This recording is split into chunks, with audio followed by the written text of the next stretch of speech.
When we wrapped Dishonored 1 and the DLC, we started thinking about Emily Kaldwin as protagonist. It became kind of a bit of an obsession for us. Welcome, Lady Emily Kaldwin. To see Emily and treat her the right way. Like, think really, how would she grow up? What would she look like? How would she carry herself? So it's 15 years after the Rat Plague, after the first Dishonored, and Corvo's been training her for 15 years, telling her, someday our enemies are going to come for you with knives and you have to be ready. Then Otherworldly Usurper takes the throne. For the first time, as an adult, driven out of her home, she has to flee. And so the contrast for her is huge. She was an empress one day, the next day she's on the run. And she's trying to unravel the Duke of Serkonos and his allies in order to win back her own throne. And so part of it is just like, take back what's yours. But at the same time, she begins to see the corrupting influences of bad leadership. Her motivation becomes, I need to take back the Empire so that I can do right by the people. When we decided that Emily got to have her own powers, they needed to be interesting enough to be as cool as Corvo's.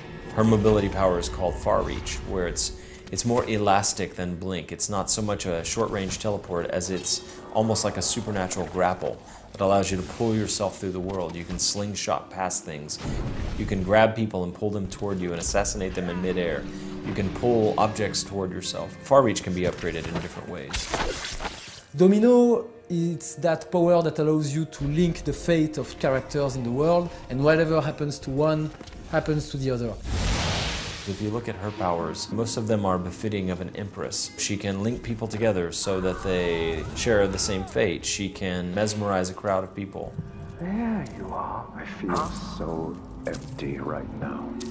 She's also a young woman who lived a pretty privileged life, punctuated by a brief time of darkness. All hail Her Imperial Majesty, Emily Kaldwin. She uses Shadow Walk and she becomes this inky monstrosity, and then for a brief time does some terrible things and then goes back to being the person that she normally is. And then it gets a bit crazy because Emily also has the power of Doppelganger, where she can create a reflection of herself.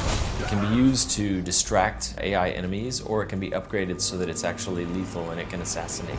So whether you play Emily or Corvo, you work your way through the same set of missions. But that said, Emily's commentary on the world is sometimes similar to Corvo's, but sometimes it's different based on her perspective.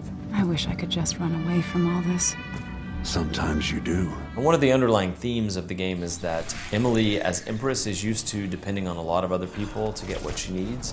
And in this situation, she's really only got herself to depend on. And then on top of that, because she is a former Empress, an Empress on the run, people react very differently when they see her than they do to Corvo. All that, and you have your father's eyes, your Imperial Majesty.